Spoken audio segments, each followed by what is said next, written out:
Welcome to our guide on the top 10 Unity scripting essentials with examples to get you coding like a pro in no time. Let's jump in. What is a namespace? A namespace keeps your code organized. Think of it as a container or folder for your classes. For instance, in our helper class, we wrap it with the game.utility namespace to avoid conflicts with other classes named helper. This means that we can have multiple scripts and classes named helper without any conflicts because they are wrapped in the game.utility namespace.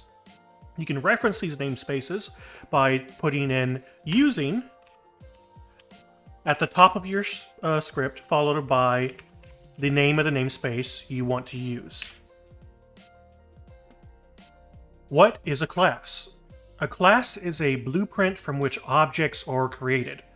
This card class holds data for a card in a game, like its name and its attack power. What is inheritance? Inheritance lets you create a new class that is based on an existing class. For example, this boss enemy down here is inheriting methods from our enemy up here.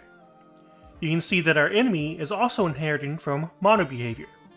That's what this colon here is doing, is it's setting up the inheritance for this class. So this class is inheriting from MonoBehaviour, and this boss enemy is inheriting from enemy.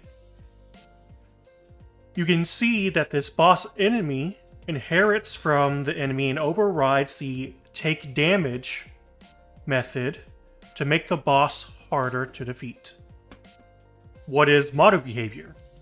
MonoBehaviour is a class that most scripts that are going to be attached to an object are going to be inheriting from. This is because they come standard with the update and the start methods, which are defined in the MonoBehaviour. The start method starts as soon as the script is initialized, and the update happens at every single frame. For instance, in this script, we have our player checking to see if the player wants to jump every single frame using the update method, inherited from MonoBehaviour. What is a method?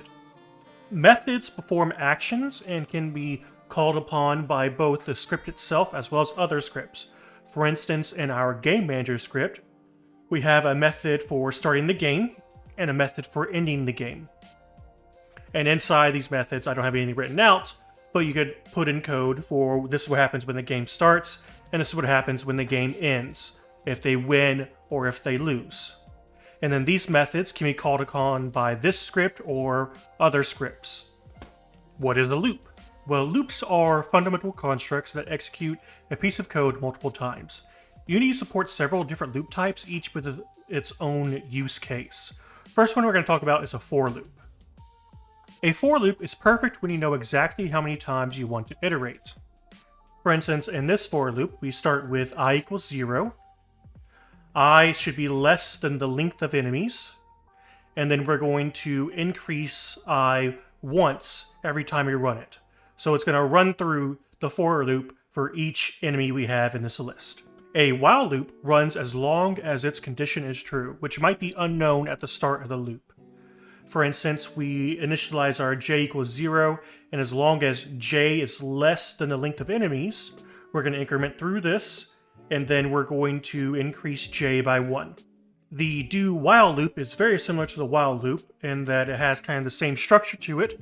However, it will always run at least once, even if the argument is false. And finally, we have a for each loop, which iterates over each element in array or list. And it can be very useful whenever you're adding or removing things to a list to kind of go through and making sure that you're hitting each one in that array. Understanding when to use each type can make your coding more efficient and your game logic much more robust. How can we modify Unity's editor? We can make custom editor tools with editor scripts. In this Game Manager editor script, we add a Start Game button to the Game Manager's inspector for quick testing. What this button is going to do is it's going to look at our Game Manager script and it's going to run the Start Game method. So I've jumped back over into Unity and you can see I've attached this Game Manager script as a component to an object, And in the Unity editor, in the inspector, we actually have a button that we can click that will run the method start game. There are a lot of components that go into writing a Unity editor script, so I'm not going to go over them all right now, but I do plan to make a video in the future that gives a robust and thorough examination of how to create your own Unity editor components. What is a scriptable object? Scriptable objects hold data independent from class instances. For instance, in this card data, it can be used to create data for assets for different cards in our game. You can see right here at the top, we have first, inside of our Create Asset menu, we are adding an entry to allow us to make a new card. And then we have the description or the designation of what that card data is going to have inside of it. For instance, in this card data, we are looking specifically at the card name and the attack power. And these will show up as assets in your folders inside of Unity. How to troubleshoot errors in Unity. In order to troubleshoot errors in Unity, I first created a little script here that's going to throw us an error. When I jump back over into Unity, it's going to throw an error whenever I click play. Once the error popped up, I can go down here inside the console, I can select it, and now I can see details about what the error is. It's going to tell us what the error is. It's going to then tell us what script it is and what line we can find the error is occurring at. We can then use this information to go inside of our script and fix the issue that occurred. The final thing I want to talk about is Unity's event system. How do we use Unity's event system? Events help us manage different parts of your game to communicate. In this event example, this class defines an event that is triggered when the object is clicked. Then we look at our event receiver script.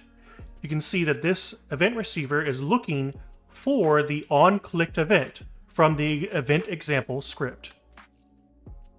Now, whenever we attach an object with the event receiver script, and then an object with the collider that has the event example script, and we click on that object, you can see that down here in the console, we are generating logs that show that the object is being clicked on. And there you have it, a whirlwind tour of Unity's scripting essentials with practical examples. With these tools in your arsenal, you are well on your way to creating amazing games. I do plan to do a deeper dive on a few of these topics, as well as a few other things about Unity, so if you like this content, please subscribe and take a look at our other videos. We're also working on a tutorial series right now for how to create a deck-building roguelike card game in Unity. Thank you so much for watching and have a wonderful day.